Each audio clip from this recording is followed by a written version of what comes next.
ಈ ಹಿಂದೆ ಕೂಡ ನಾನು ಒಂದು ಪತ್ರಿಕಾಗೋಷ್ಠಿ ಮಾಡಿದ್ದೆ ಈ ಬಗ್ಗೆ. ಈಗ ಕೆಲವು ಸಮಯದಿಂದ ಅಡಿಕೆ ಮಾರುಕಟ್ಟೆ ಅಲ್ಲೋಲ ಕಲ್ಲೋಲ ಆಗಿತ್ತು. ಅಡಿಕೆ ಬೆಳೆಗಾರರು ಆಕಾಶ ನೋಡೋ ಹಾಗೆ ಆಗಿತ್ತು. ಯಾಕಂದ್ರೆ ಮಹಾರಾಷ್ಟ್ರದಲ್ಲಿ ಈಗಾಗಲೇ ಮಿತ್ರರು ಹೇಳಿದಾಗೇನೆ ಕರ್ನಾಟಕದಿಂದ ಹೋಗುವಂತ ಅಡಿಕೆ ಲಾರಿಗಳನ್ನ ಹಿಡಿದು ನಿಲ್ಲಿಸಿ ತಪಾಸಣೆ ಮಾಡಿ ಬೇರೆ ಬೇರೆ ನೆಪದಲ್ಲಿ ತಿಂಗಳಾನುಗಟ್ಲೆ ಆ ಲಾರಿಯನ್ನು ತಡೆ ಹಿಡಿದಿದ್ರು. ಇಲ್ಲಿ ಯಾವ ಲಾರಿ ಟ್ರಾನ್ಸ್ಪೋರ್ಟರ್ಸ್ ಕೂಡ ಇದನ್ನ ಅಡಿಕೆಯನ್ನ ಸಾಗಾಣಿಕೆ ಮಾಡಲಿಕ್ಕೆ ಒಪ್ತಿರ್ಲಿಲ್ಲ. ಹಾಗಾಗಿ ಮಾರುಕಟ್ಟೆಗೆ ಬಂದು ವ್ಯಾಪಾರ ಆಗಿರ್ತಕ್ಕಂಥ ಅಡಿಕೆಯು ಕೂಡ ಇಲ್ಲೇ ಉಳಿದಿತ್ತು. ಈ ಹಿನ್ನೆಲೆಯಲ್ಲಿ ವಿಶೇಷವಾಗಿರ್ತಕ್ಕಂಥ ಪ್ರಯತ್ನ ಮಾಡಿದ್ವಿ. ನಿನ್ನೆ ದಿನ ನಮ್ಮ ಕೇಂದ್ರ ಸಚಿವರಾಗಿರ್ತಕ್ಕಂಥ ಪ್ರಹ್ಲಾದ್ ಜೋಶಿ ಅವರ ಗೃಹ ಕಚೇರಿನಲ್ಲಿ ಡೆಲ್ಲಿನಲ್ಲಿ ಸನ್ಮಾನ್ಯ ಮಹಾರಾಷ್ಟ್ರದ ಮುಖ್ಯಮಂತ್ರಿಯವರನ್ನ ಬರಮಾಡಿಕೊಂಡು ಇದನ್ನು ವಿಶೇಷವಾಗಿ ಅಡಿಕೆ ಬೆಳೆಗಾರರ ಕಷ್ಟವನ್ನ ಅವರ ಎದುರುಗಡೆ ಚರ್ಚೆ ಮಾಡಿದ್ವಿ. ಎಷ್ಟು ಜನ ಅಡಿಕೆ ಬೆಳೆಗಾರರಿದ್ದಾರೆ, ಎಷ್ಟು ಹೆಕ್ಟೇರ್ನಲ್ಲಿ ಇದನ್ನು ಮಾಡ್ತಾ ಇದ್ದೀವಿ,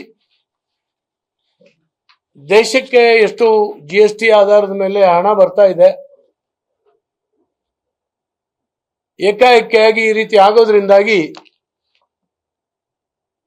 ರೈತರ ಬದುಕಿಗೆ ಬಹಳ ದೊಡ್ಡ ಹೊಡೆತ ಬೀಳ್ತದೆ ಅನ್ನುವಂಥದ್ದನ್ನ ಅವರಿಗೆ ಮನವರಿಕೆ ಮಾಡಿಕೊಟ್ವಿ. ಮತ್ತು ಇಲ್ಲಿಂದ ತುಂಬಿರ್ತಕ್ಕಂಥ ಅಡಿಕೆ ತುಂಬಿರ್ತಕ್ಕಂಥ ಲಾರಿ ಡೆಲ್ಲಿ, ಗುಜರಾತ್, ಲಕ್ನೋ ಮುಂತಾದಂಥ ಪ್ರದೇಶಗಳಿಗೆ ಹೋಗುವಂಥದ್ದು. ಮಹಾರಾಷ್ಟ್ರದಲ್ಲಿ ಅನ್ಲೋಡ್ ಆಗೋದಿಲ್ಲ. ಆದ್ರಿಂದ ಮಹಾರಾಷ್ಟ್ರಕ್ಕೆ ಅನ್ವಯವೇ ಆಗದೆ ಇರುವಂತ ಆ ಗೂಡ್ಸಿನ ಬಗ್ಗೆ ಅಲ್ಲಿರ್ತಕ್ಕಂಥ ಕೆಲವು ಅಧಿಕಾರಿಗಳು ಮಾಡುವಂತ ಕೆಲಸ ತುಂಬಾ ತೊಂದರೆ ಕೊಡ್ತಾ ಇದೆ, ನಮ್ಮ ಮಾರುಕಟ್ಟೆನಲ್ಲಿ ತೊಂದರೆ ಆಗ್ತಾ ಇದೆ ಅನ್ನುವಂಥದ್ನ ಅವರಿಗೆ ಮನವರಿಕೆ ಮಾಡಿಕೊಟ್ವಿ. ಇದರ ಪರಿಣಾಮ ಅವ್ರು ಹೇಳಿದ್ರು, ಮಹಾರಾಷ್ಟ್ರದಲ್ಲಿ ಅನ್ಲೋಡ್ ಆಗೋದಿಲ್ಲ, ಮಹಾರಾಷ್ಟ್ರದಲ್ಲಿ ಮಾರ್ಕೆಟ್ ಆಗೋದಿಲ್ಲ. ಹಾಗಾಗಿ ಇಂಥ ಲಾರಿಗಳನ್ನ ಮಹಾರಾಷ್ಟ್ರದಲ್ಲಿ ಯಾವುದೇ ಕಾರಣಕ್ಕಾಗಿ ನಿಲ್ಲಿಸಬಾರದು ಅಂತೇಳಿ ಹೇಳಿ ಮಹಾರಾಷ್ಟ್ರದ ಅಧಿಕಾರಿಗಳಿಗೆ ಅವರು ನಾನಾಗಲೇ ಸೂಚನೆ ಕೊಟ್ಟಿದ್ದೇನೆ. ಇನ್ನು ಮುಂದೆ ಕರ್ನಾಟಕದ ಯಾವುದೇ ಅಡಿಕೆ ಲಾರಿಗಳನ್ನ ನಮ್ಮ ಅಧಿಕಾರಿಗಳು ನಿಲ್ಲಿಸೋದಿಲ್ಲ ಅನ್ನುವಂಥದ್ದನ್ನು ಸ್ಪಷ್ಟಪಡಿಸಿದ್ರು. ಅದರ ಜೊತೆಗೆ ಈಗಾಗಲೇ ಏನು ನಿಲ್ಲಿಸಿದ್ದಾರೆ ಲಾರಿಗಳು, ಅದು ಬೇರೆ ಬೇರೆ ಸ್ಟೇಜ್ನಲ್ಲಿ ಏನೇನು ಸ್ಟೇಜ್ನಲ್ಲಿ ಇದೆ ನೋಡಿ. ಈಗಾಗಲೇ FIR ಹಾಕಿ ಕೋರ್ಟಿಗೆ ಹಾಕಿದ್ರೆ ಕೋರ್ಟ್ನಲ್ಲಿ ಲಾರಿಗಳನ್ನ ಬಿಡಿಸ್ಕೊಂಡ್ಲಿಕ್ಕೆ ಏನು ಸಹಾಯ ಮಾಡಬೇಕು ನಮ್ಮ ಅಧಿಕಾರಿಗಳಿಗೆ ಹೇಳಿದ್ದೇನೆ, ನಿಮ್ಗೆ ಸಹಾಯ ಮಾಡ್ತಾರೆ.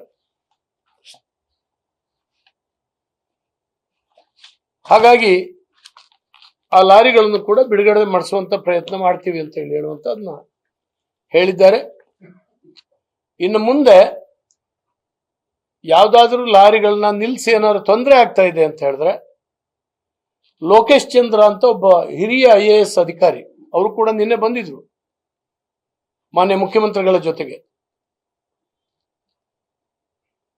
ಅವ್ರನ್ನ ಸಂಪರ್ಕ ಮಾಡ್ಬೋದು ನೀವು ಅಂತ ಹೇಳಿ ನಮ್ಗೆ ಹೇಳಿದ್ದಾರೆ. ನಿಮ್ಗೆ ಅವರು ಸಹಾಯ ಮಾಡ್ತಾರೆ ಅಂತ ಹೇಳಿ. ಈ ರೀತಿಯಲ್ಲಿ ಬಹಳ ದಿವಸದಿಂದ ಅಡಿಕೆಗೆ ಆಗಿರ್ತಕ್ಕಂಥ ಹಾನಿ, ಆತಂಕವನ್ನ ನಿನ್ನೆ ಈ ಸಭೆ ಬಗೆಹರಿಸುವಂತ ಪ್ರಯತ್ನ ಆಗಿದೆ. ವಿಶೇಷವಾಗಿ ನಾವು ಕರ್ನಾಟಕ ರಾಜ್ಯ ಅಡಿಕೆ ಮಹಾಮಂಡಲ ಇದನ್ನ ಆರ್ಗನೈಸ್ ಮಾಡಿದ್ವಿ.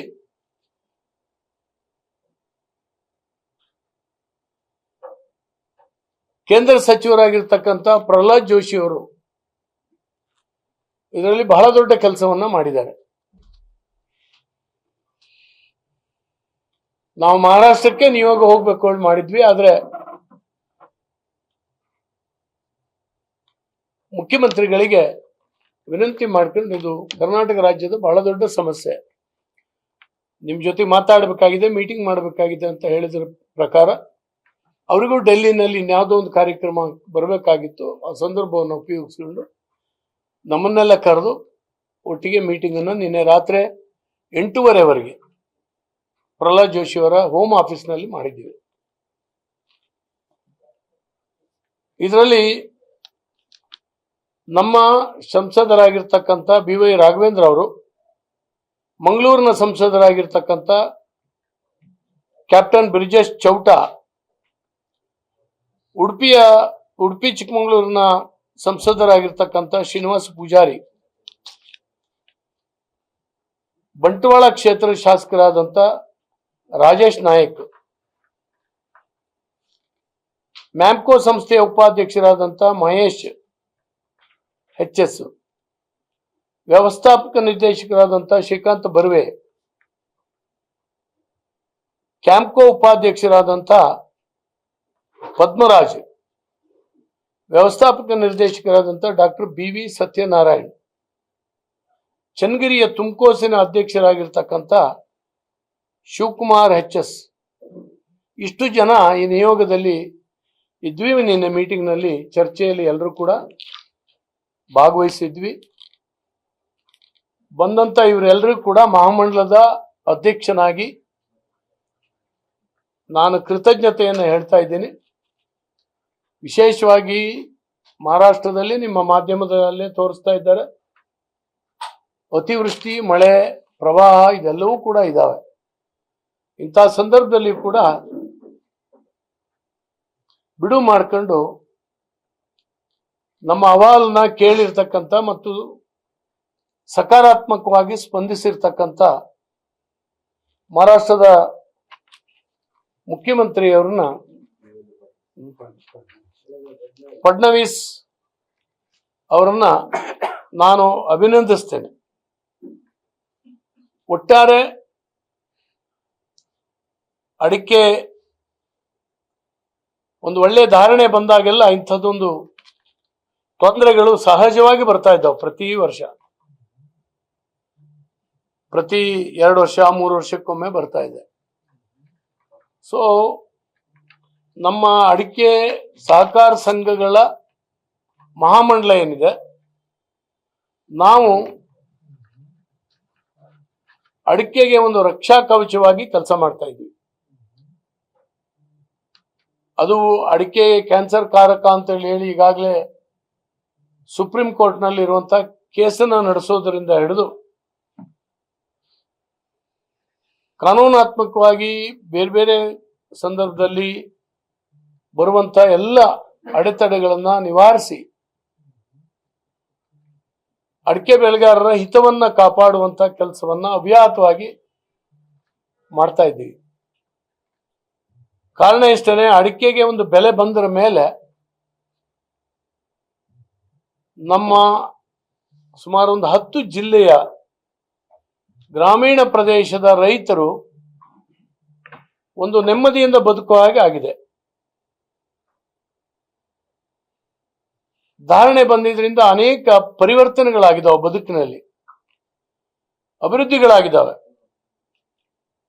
ಹೀಗಾಗಿ ಧಾರಣೆ ಸ್ವಲ್ಪ ವ್ಯತ್ಯಾಸ ಆಗುವಾಗ, ಅಡಿಕೆಗೆ ಬಂದಂತ ಇಂಥ ಒಂದು ಸಂದರ್ಭಗಳು ಬಂದಾಗ ರೈತರು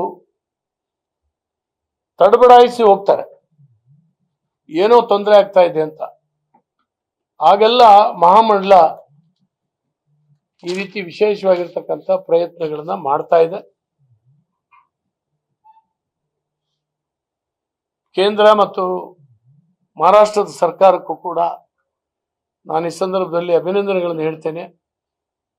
ಅಡಿಕೆಗೆ ತೊಂದರೆ ಆದಾಗೆಲ್ಲ ರಕ್ಷಣೆ ಕೊಡುವಂತ ಕೆಲಸ ಮತ್ತು ಅಡಿಕೆ ಬೆಳೆಗಾರರ ಅಹವಾಲನ್ನ ಕೇಳಿ ಅದನ್ನು ಸರಿಪಡಿಸುವಂತ ಒಂದು ಹೃದಯವಂತಿಕೆಯನ್ನ ಅಲ್ಲಿರುವ ಮಂತ್ರಿಗಳು, ಹಿಂದಿದ್ದಂತ ನಮ್ಮ ಕರ್ನಾಟಕ ರಾಜ್ಯದ ಅನಂತಕುಮಾರ್ ಅವರು ಕೇಂದ್ರದಲ್ಲಿ ಇದ್ದಾಗಲೂ ಕೂಡ ಈ ಕೆಲಸವನ್ನು ಅವಿರತವಾಗಿ ಮಾಡ್ತಾ ಇದ್ರು.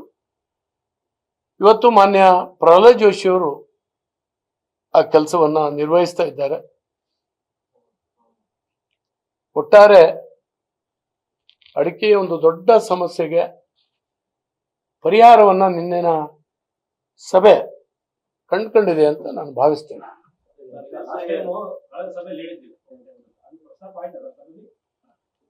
ಆಗಿದೆ, ಸೂಕ್ಷ್ಮವಾಗಿ ಹೇಳಿದ್ದೇವೆ, ಅದನ್ನೆಲ್ಲವನ್ನು ಕೂಡ ಸರಿಪಡಿಸಿದ್ದೀನಿ ಅಂತ ಅವ್ರು ಹೇಳಿದ್ದಾರೆ.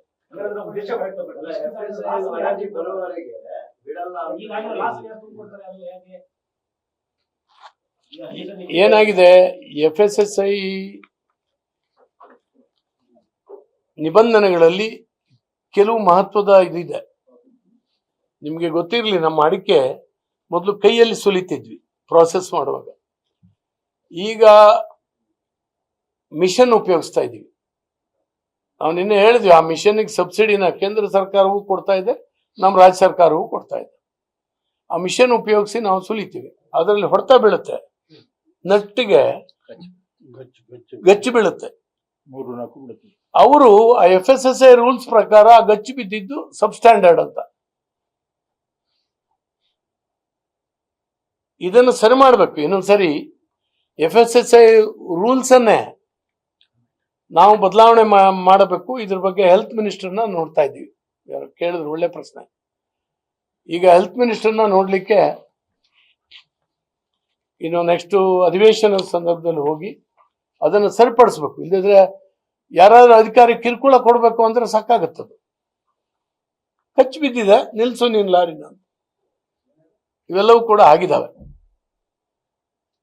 ಸೊ ಇನ್ನು ಮುಂದೆ ಇದು ಆಗೋದಿಲ್ಲ. ನಮ್ಮ ಮಹಾರಾಷ್ಟ್ರಕ್ಕೆ ಸಂಬಂಧ ಇಲ್ಲ ಅದು ಲಾರಿ, ಅದು ಹೋಗುವಂಥದ್ದು. ಬಹಳ ಲಾರಿಗಳು ಕ್ಲಿಯರ್ ಆಗಿದ್ದಾವೆ, ಆಗ್ತಾನೂ ಇದ್ದಾವೆ. ಇನ್ನು ಕೆಲವು FIR ಹಾಕಿ ಕೋರ್ಟಿಗೆ ಕಳಿಸಿದ್ದಾರೆ.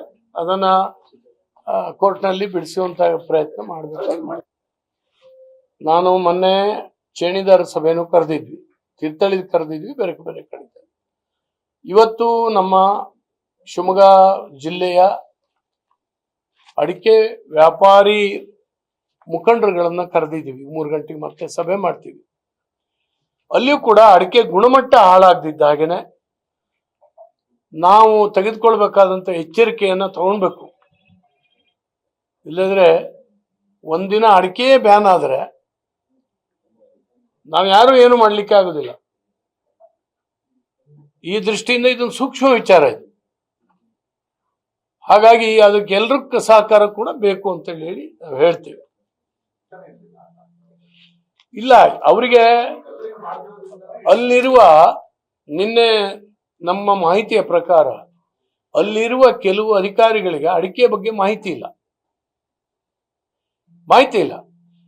ಅಡಿಕೆಯಲ್ಲಿ 2 ವಿಧಾನ ಇದೆ. ಒಂದು ವೈಟ್ ಅಡಿಕೆ, ಇನ್ನೊಂದು ರೆಡ್ ಅಡಿಕೆ.